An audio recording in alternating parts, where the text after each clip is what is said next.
안녕하세요. 저는 40대 초반 여자입니다. 심심하다고 생각할 정도로 제 인생에서는 큰 사건들이 일어난 적이 없어요. 병원에 입원할 정도로 다친 적도 없고 경찰서에 가본 적도 없이 무난하게 잘 살아왔던 것 같습니다. 그런 저에게도 아주 폭풍처럼 휘몰아쳤던 엄청난 일이 닥치게 되었죠.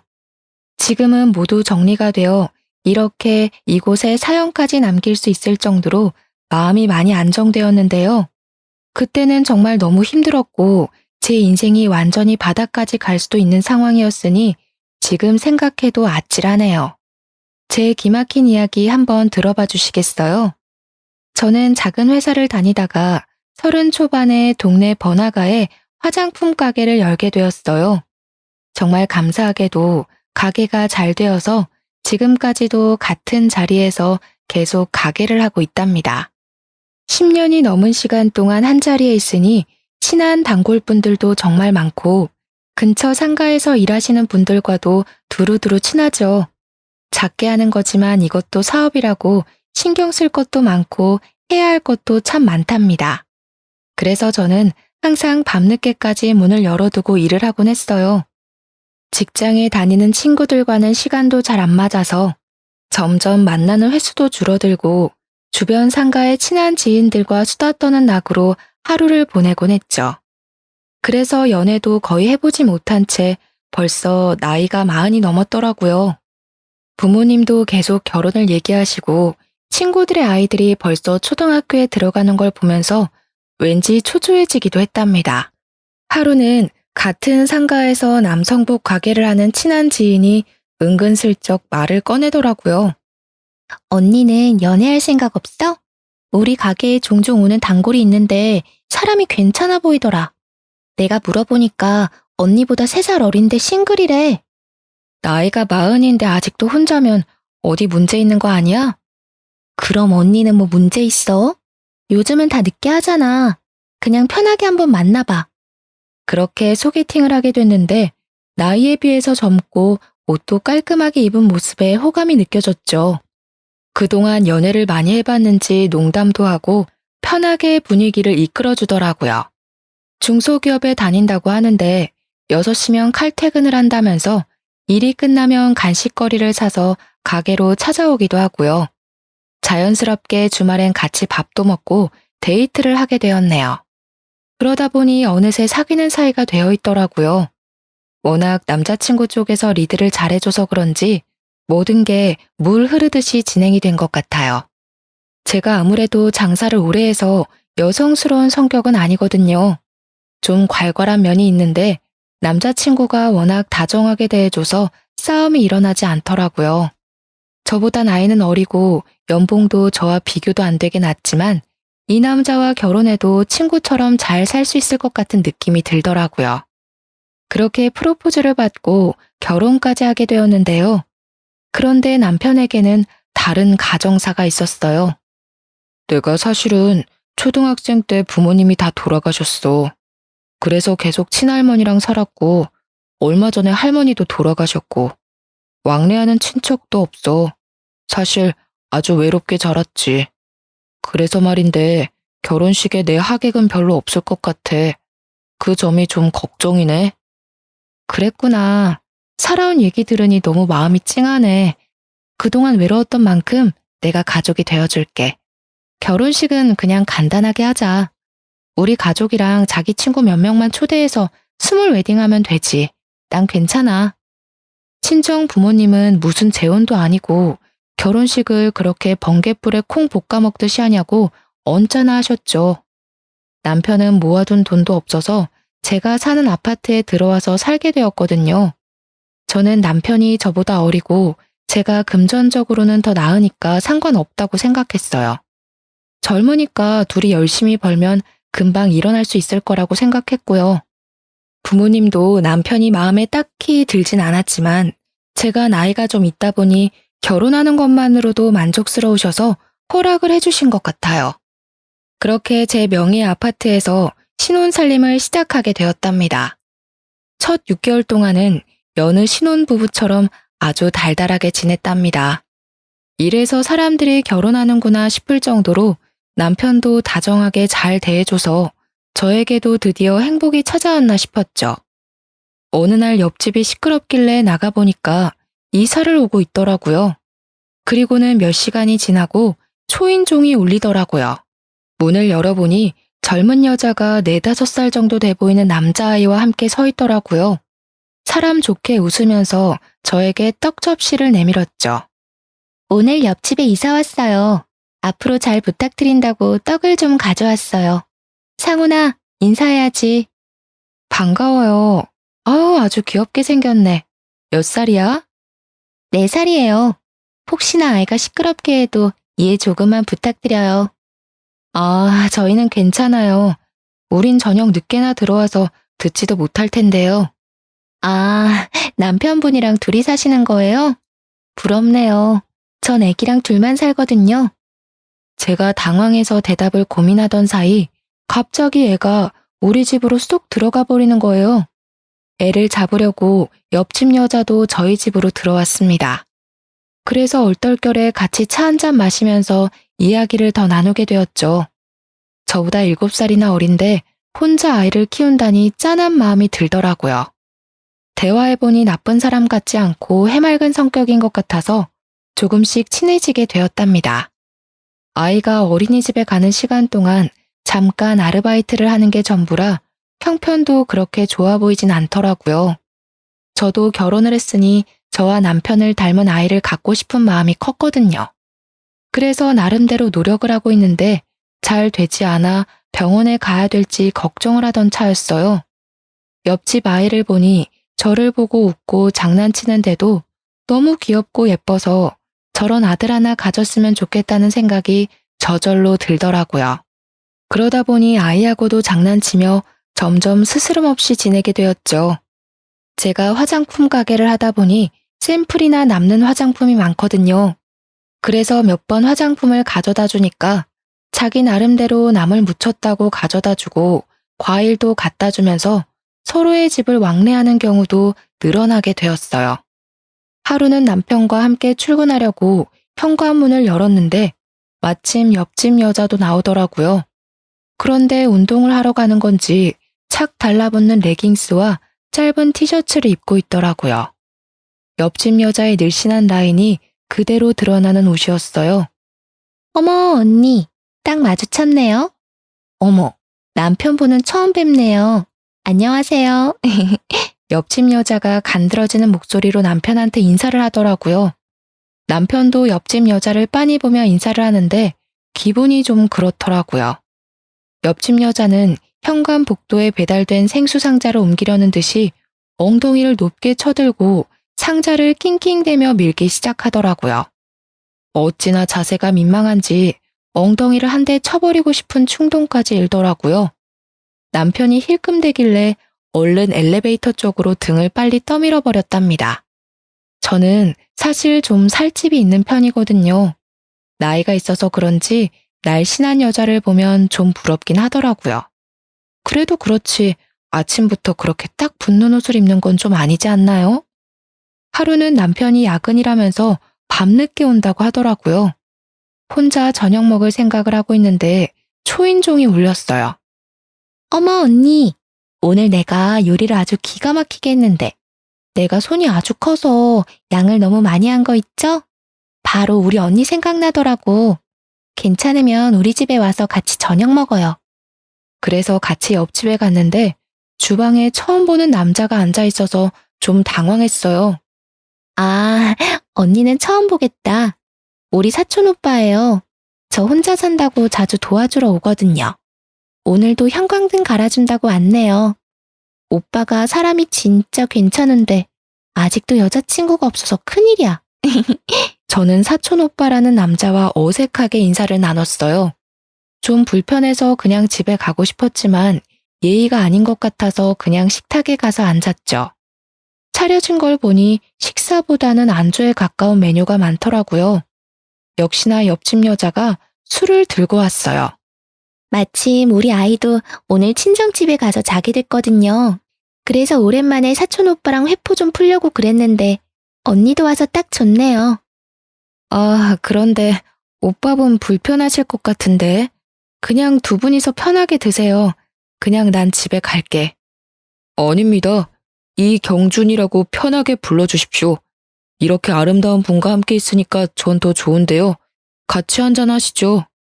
사촌 오빠랑 언니랑 아마 동갑일걸요? 둘이 편하게 친구하면 되겠네. 전 평소에 술이 약한 편이라 여러모로 이 자리가 불편했어요. 그래서 안주만 조금씩 깨작대고 있는데 사촌 오빠라는 사람이 자꾸 저에게 술을 권하더라고요. 어쩔 수 없이 조금씩 홀짝홀짝 마셨죠. 조금 먹었는데도 취했는지 살짝 어지러운 기분이 들었답니다. 옆집 여자와 남자는 신나게 수다 떨면서 분위기를 띄우더라고요. 남자도 화장실에 다녀온다 뭐 한다 하면서 일어섰다가 다시 앉았는데 제 팔꿈치가 닿을 정도로 제 옆에 너무 가깝게 앉더라고요. 옆집 여자는 어디 갔는지 보이질 않고 남자와 저만 남아있게 되었어요. 제가 처음 본 순간부터 얘기했지만 정말 아름다우십니다. 그러면서 남자가 제 손목을 슬쩍 잡는 게 아니겠어요? 저는 너무 놀라서 벌떡 일어났습니다. 지금 뭐 하시는 거예요? 저 유부녀예요. 동생한테 못 들으셨어요? 저는 기분이 너무 불쾌해져서 집으로 와버렸어요. 그 일이 있은 후에는 일부러 옆집이 나가는 소리가 들리면 한참 후에 나가는 식으로 옆집 여자를 좀 피하려고 했답니다. 그렇게 시간이 꽤 흘렀을 때였는데요. 저녁밥을 하고 있는데 초인종이 울렸어요.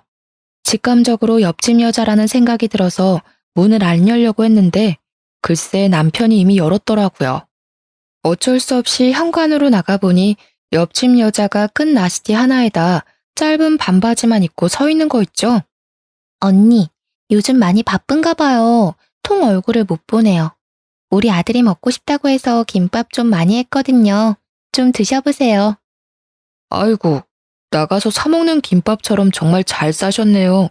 정말 잘 먹겠습니다. 잠깐 들어오실래요? 이제 밥 먹어야 되는데 들어오긴. 밥을 벌써 다 해서 김밥은 내일 아침에 먹으면 되겠네. 암튼 고마워. 잘 가. 저는 옆집 여자를 서둘러 보내버리고 남편도 얼른 식탁에 앉으라고 큰 소리를 냈죠. 남편이 마지못해 와서 밥을 먹더라고요. 당신보다 나이가 한참 어려서 그런가? 애엄마인데도 엄청 몸매가 좋으시네. 누가 보면 당신이 애엄마인 줄 알겠어. 나이가 어린 건 어떻게 알아? 내가 말도 안 해줬는데. 아, 딱 보면 몰라? 훨씬 어려 보이는구만. 당신도 관리 좀 해. 맨날 가게에서 앉아만 있으니까 뱃살이 더 나오잖아. 좀 그만 좀 먹고. 나이 많아서 살도 안 빠지는 거 몰라? 가뜩이나 몸매가 훤히 드러나는 옷만 입는 옆집 여자도 거슬리는데 남편이 자꾸 옆집 여자와 저를 비교하니까 화가 솟구쳤습니다.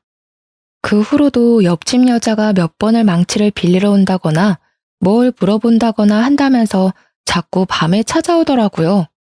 그때마다 남편하고 얼마나 간드러지게 대화를 하는지 한 번은 날 잡아서 말을 좀 해야겠다고 생각하고 있었죠.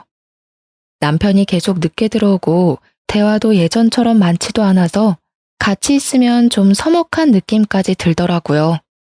이럴 때 아기가 있으면 아기 재롱에 같이 웃기도 하면서 살면 얼마나 좋을까 하는 마음이 자꾸 생기더라고요. 하지만 한약도 먹어가며 노력을 해봐도 좋은 소식은 쉽게 찾아오지 않았답니다. 온 신경이 아기 생각에 쏠려서 한 달 한 달 기대와 실망을 반복하며 지내니 제 자신조차도 황폐해져가는 기분이 들었어요. 밖에서 저보다 나이 어린 여자들이 유모차를 끌고 가는 모습을 보면 얼마나 부럽고 좋아 보이던저. 나는 저런 행복을 영영 느껴보지 못하는 게 아닐까 하는 조급함이 밀려오고 좀 더 어릴 때 결혼을 했어야 했다는 후회도 들곤 했어요. 남편과의 사이를 좀 돈독하게 만들어 보려고 오랜만에 주말에 밖에서 데이트를 하자고 했죠. 남편이 어찌나 귀찮은 표정으로 싫은 티를 내던지 서운하더라고요. 어르고 달래서 현관문을 나서는데 옆집에서도 인기척이 나는 게 아니겠어요? 옆집 여자가 착 붙은 원피스를 입고 아들 손을 잡고 나오더라고요. 어머 언니, 오늘 너무 이쁘시네요. 어디 좋은 데 가세요? 주말이니까 남편이랑 데이트 좀 하려고. 어머, 너무 부럽네요. 어디 가는데요? 저도 날씨 좋아서 우리 아들이랑 산책하려고 나온 거거든요. 그때 아이가 남편에게 달려오더니 남편 손을 탁 잡는 게 아니겠어요. 남편이 당황해서 저와 옆집 여자를 번갈아 가면서 쳐다보더라고요. 아이가 남편 손을 막 잡아 끌고 엘리베이터 앞으로 가서 어쩔 수 없이 같이 나가게 되었어요. 아파트를 나서서 걸어가는데 아이가 남편 손을 꼭 잡고 걷고 그 옆에 어느새 옆집 여자가 붙어서 걸어가고 있더라고요. 엄격결에 저는 맨 뒤로 뒤처져서 따로 걷게 되었죠. 그때 지나가던 할머니들이 세 사람을 보면서 한마디씩 하더라고요. 아이고, 날이 좋아서 가족이 놀러 가나 보네. 좋을 때다, 좋을 때야. 아기가 지아빠를 쏙 빼닮았네. 마누라가 훨씬 어린가 보네. 남편은 들은 건지 안 들은 건지 그저 애 손에 끌려서 쫄쫄 따라가고만 있었죠. 뒤에서 세 사람을 보니까 할머니들 말대로 잘 어울리는 것 같아서 왠지 서글픈 기분이 들더라고요. 그래서 얼른 앞으로 달려가서 남편 팔짱을 끼고 걸음을 재촉했어요. 우리가 극장에 가야 돼서 좀 서둘러야 할 것 같네요. 그럼 다음에 봐요. 제가 남편을 데리고 빨리 걸으니까 옆집 여자가 입을 삐죽이더라고요. 저는 그렇게 옆집 여자와 아이를 남겨두고 남편과 차를 타고 출발을 했죠. 그렇게 남편과 극장에 갔지만 남편이 자꾸 틱틱대서 분위기를 다 망치고 말았어요. 결국 대판 싸우고 저녁도 안 먹고 집에 와서 쫄쫄 굶었답니다. 그렇게 남편과 저는 숨만 쉬어도 싸우기 시작했는데요. 결혼 초기만 해도 남편은 생활비를 꼬박꼬박 줬었거든요. 금액은 사실 적었지만 고마운 마음으로 받아서 아껴 쓰려고 노력했어요. 사실 벌이는 제가 더 괜찮았기 때문에 그걸로 남자 자존심을 갉아선 안 된다는 마음이 커서 제가 얼마 버는지도 말하지 않았었고요. 그런데 시간이 갈수록 남편이 자꾸 돈을 요구하기 시작하더라고요. 어느 날은 10만 원, 어느 날은 50만 원, 이런 식으로 자잘하게 자꾸 돈을 빌려달라고 했어요. 저는 그때마다 계좌이체를 바로 해주었는데요. 큰 금액이 아니니까 부부 사이에 바로 달라고 하기에도 좀 그렇더라고요. 그래서 그냥 남편에게 용돈을 준다고 생각하고 넘기고 있었죠. 그런데 한 달에 많게는 100만 원도 달라고 하는 식으로 계속 요구하니까 매출이 없는 달은 생활하기가 너무 힘들더라고요. 속은 부글부글 끓었지만 일단 지켜보자는 마음으로 참고 있었죠. 그런데 하루는 저녁에 들어와서 이런 말을 하는 게 아니겠어요? 회사가 좀 어려워져서 당분간 월급이 좀 밀릴 것 같은데 어떡하지? 의리가 있는데 바로 관두기도 그렇고 말이야. 앞으로 생활비는 못 줄 것 같아. 언제까지 월급을 안 준대? 그러면 새로운 회사를 좀 찾아보는 게 낫지 않아?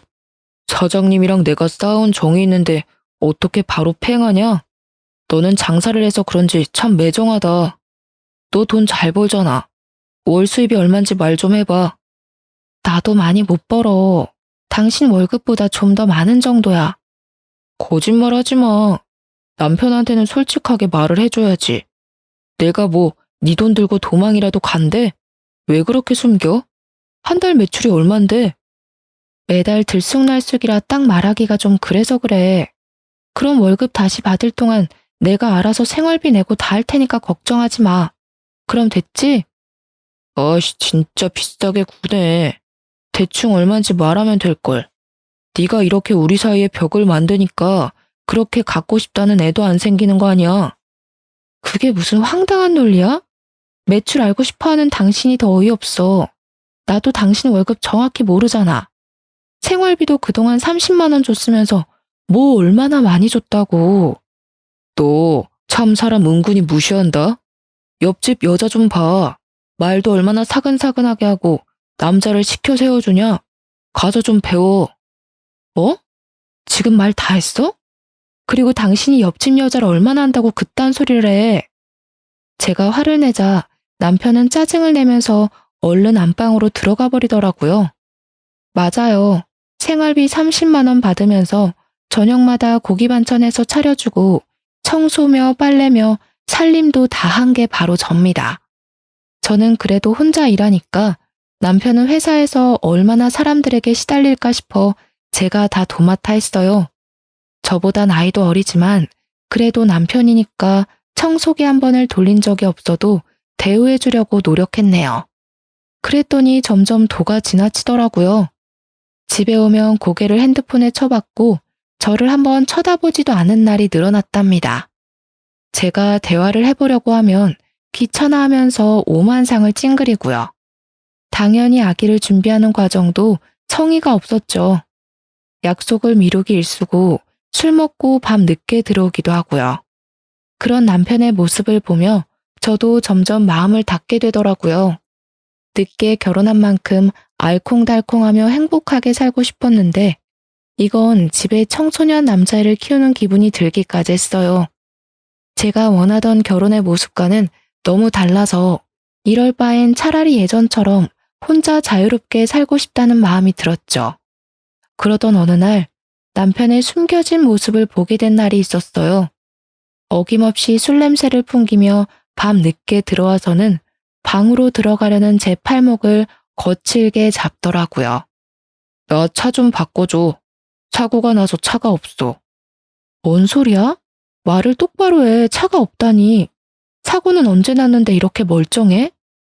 아무튼 사고 나서 차 폐차시켜버렸으니까 당장 차 좀 한 대 뽑아줘. 당신 능력 있잖아. 응?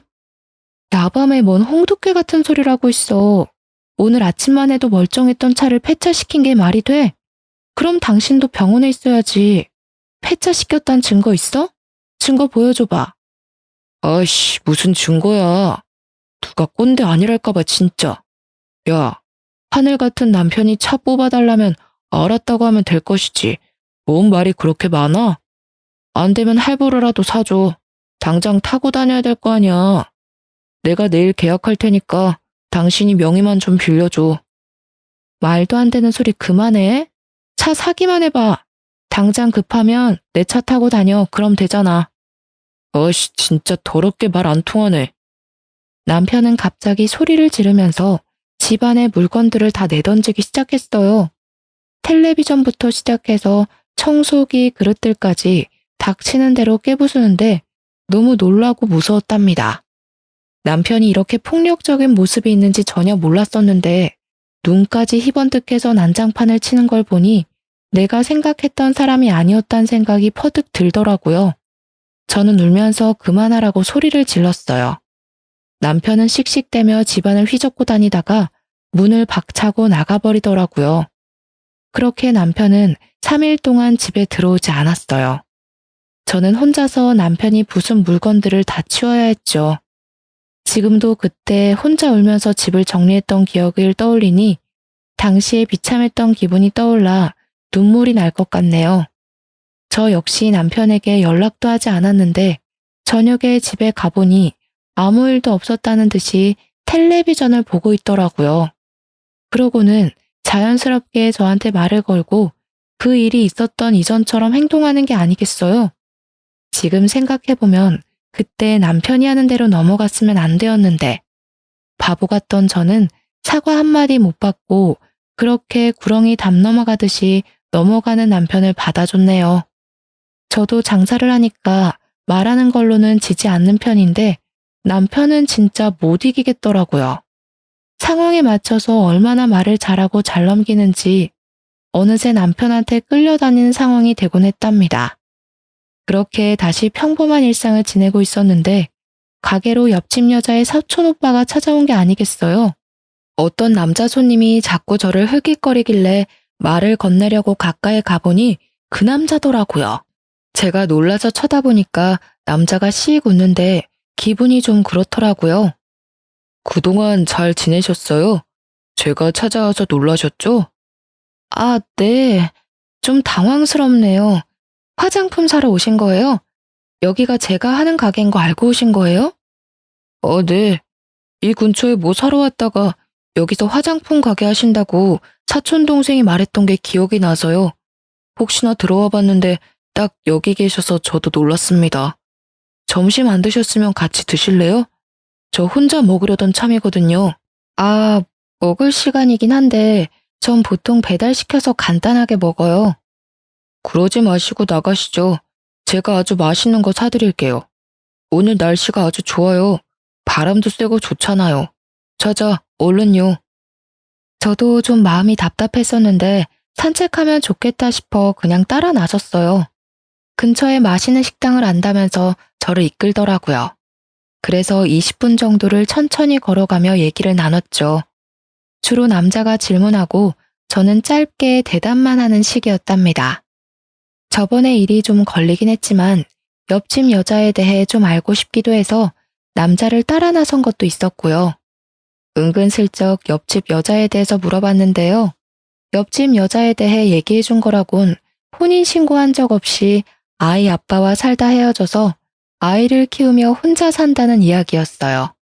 대부분 이미 알고 있던 거라서 딱히 놀랍지도 않았고 중요한 얘기는 해주질 않아서 좀 김이 빠졌죠. 그날 저녁에 집에 들어갔는데 남편이 옆집 아이와 함께 놀고 있는 게 아니겠어요? 둘이 아이가 가져온 로봇을 가지고 신나게 장난을 치고 있었는데 남편이 그렇게 아이와 잘 놀아주는지 처음 알았네요. 당신 어떻게 된 거야? 이렇게 늦은 저녁에 왜 옆집 애가 여기 있어?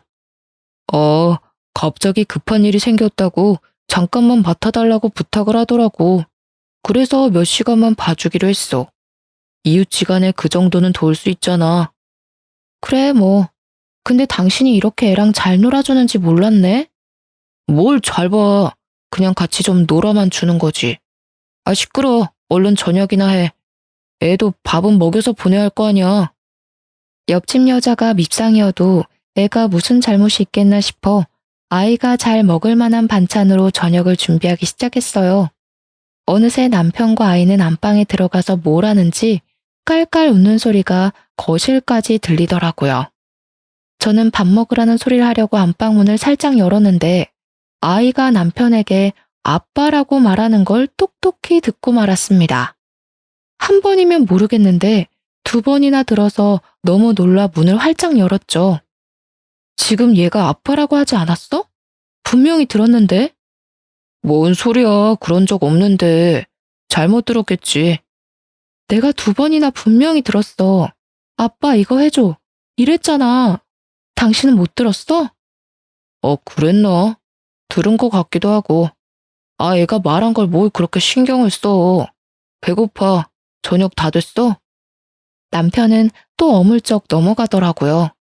남편과 아이가 밥 먹는 모습을 보는데 기분이 굉장히 꺼림칙해서 목으로 밥이 잘 안 넘어갈 정도였답니다. 밤 10시가 되도록 옆집 여자는 오지 않았고 아이는 남편의 무릎을 베고 아주 편하게 잠이 들어 있더라고요. 가뜩이나 아기를 갖고 싶은 마음이 큰데 남편이 다른 집 애를 저렇게 자기 자식 마냥 재우고 있는 걸 보니 여러 가지 감정이 스쳐가더라고요. 그때 마침 옆집 여자가 아이를 데리러 왔답니다. 어머 언니, 너무 미안해요. 언니한테도 말을 했어야 하는데 아까 너무 급한 일이 있어서 남편분께 아이를 좀 맡겼네요. 그럴 순 있는데 앞으로는 좀 조심해줘. 주변의 지인이나 가족한테 먼저 물어보는 게 순서 아니겠어? 근데 내가 좀 이상한 게 있는데 아까 아이가 우리 남편한테 아빠라고 부르더라고. 아, 그래요?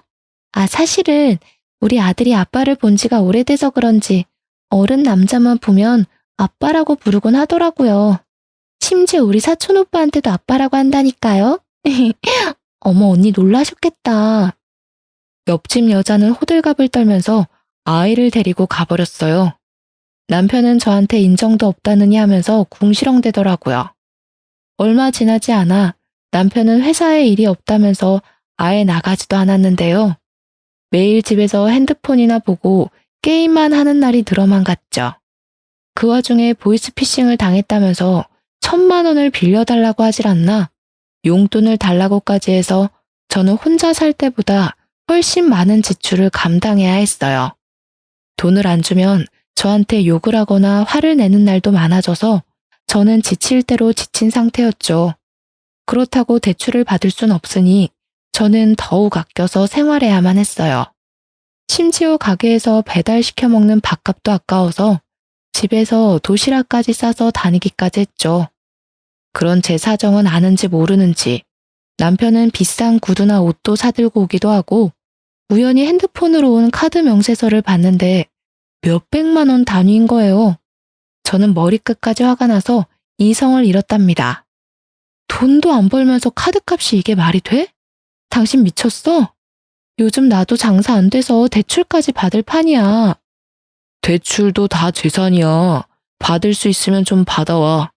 이왕이면 이 집 담보로 좀 넉넉하게 받는 게 어때? 뭐? 무슨 말도 안 되는 소리야. 당신 돈이 어디서 나서 이렇게 카드를 팍팍 긁어? 이 옷은 또 뭐고? 난 티쪼가리 하나도 못 사 입는데 이거 엄청 비싼 거 아니야? 잔소리 좀 그만해. 맨날 바가지를 긁어대니까 난 네 얼굴만 봐도 지긋지긋해. 이래서 남자가 길을 펴겠어?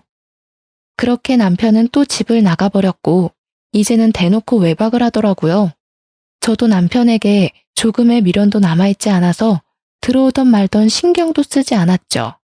그러던 어느 날 남편이 제 얼굴에 사진 몇 장을 휙 던지는 게 아니겠어요.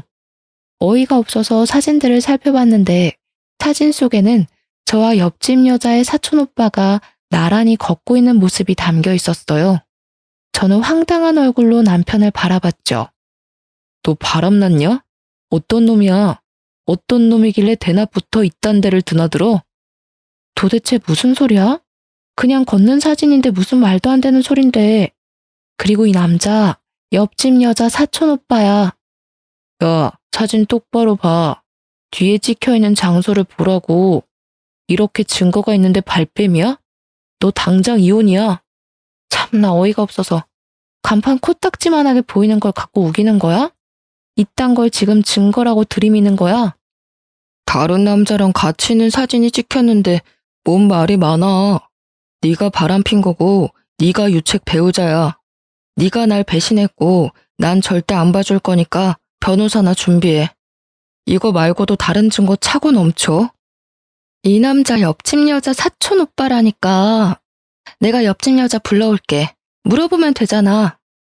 저는 옆집 여자에게 연락해서 집으로 좀 와달라고 했죠. 바로 초인종이 울리고 옆집 여자가 실실 웃으면서 집 안으로 들어오더라고요. 옆집 여자가 바닥에 떨어진 사진 한 장을 집어들고 한참 바라봤어요. 어머 언니, 이 사진은 뭐예요? 우리 사촌 오빠랑 바람난 거예요?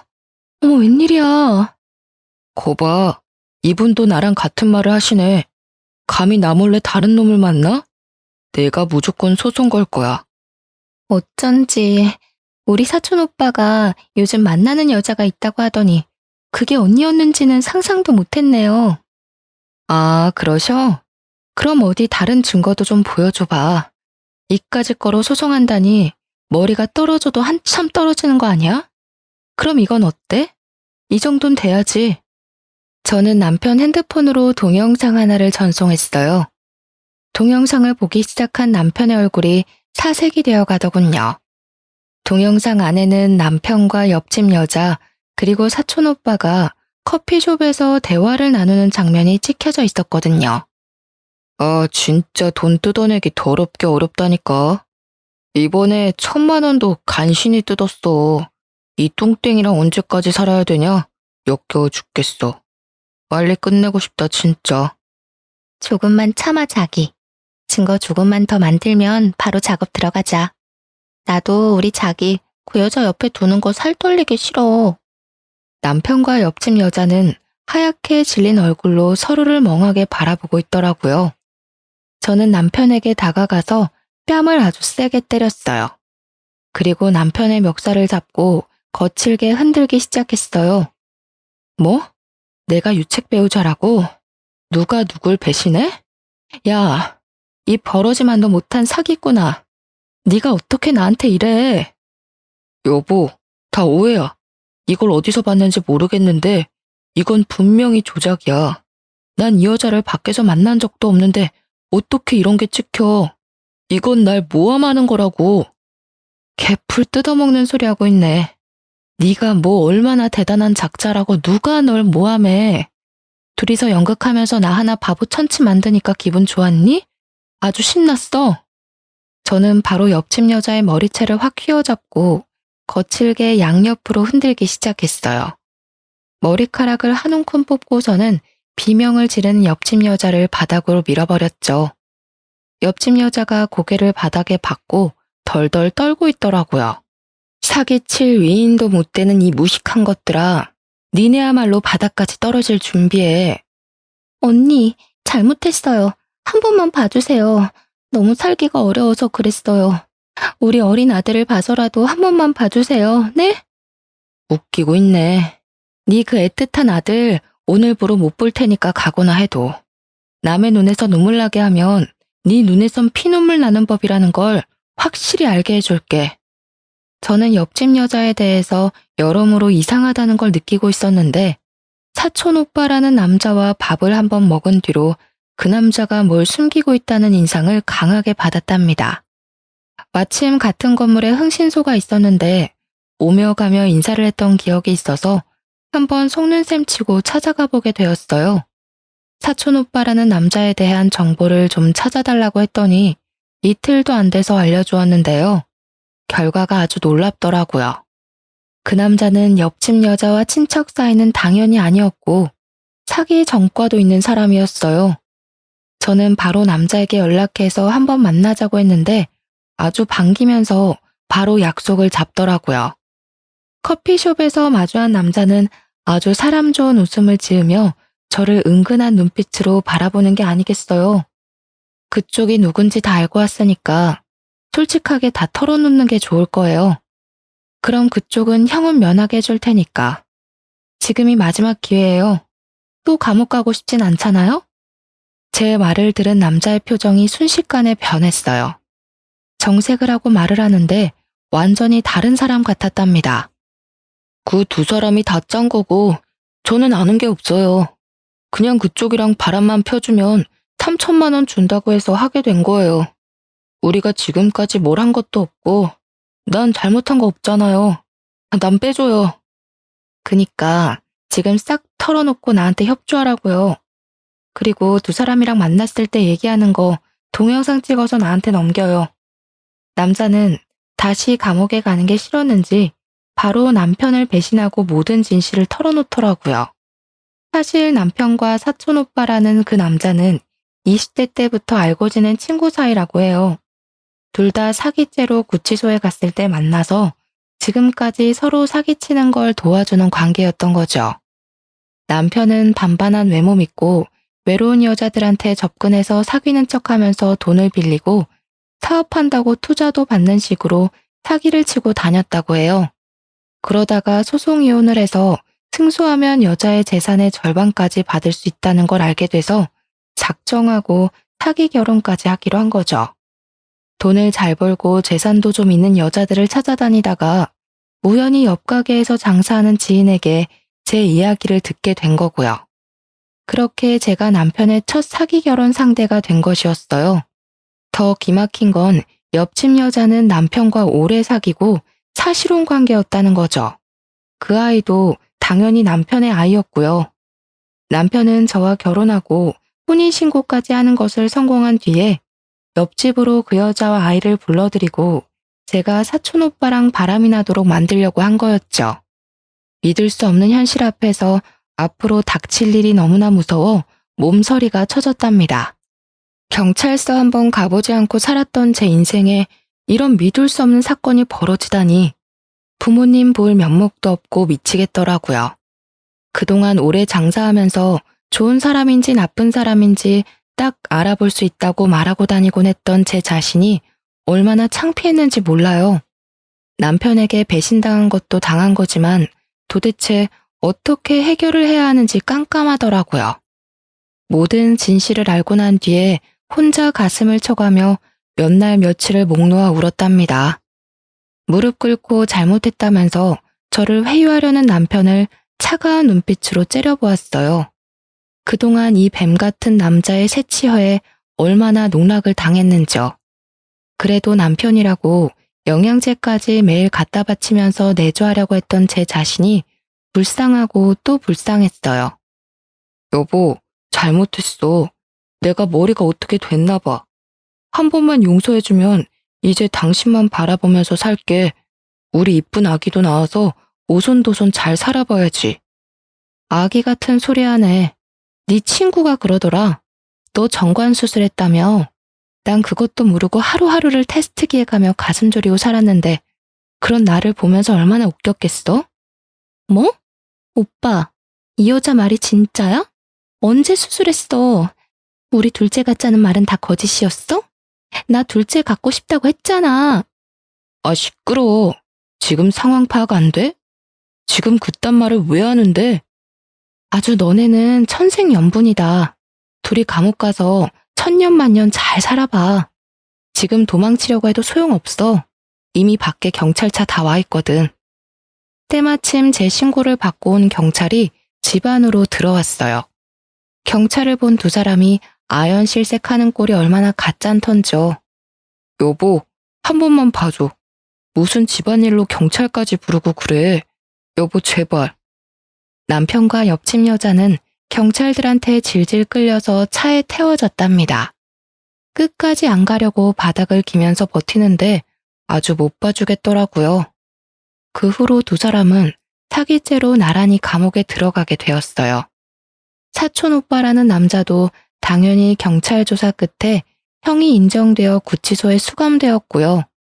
저는 감옥에 있는 남편과 이혼 소송을 진행했고 적지만 위자료도 챙길 수 있었죠.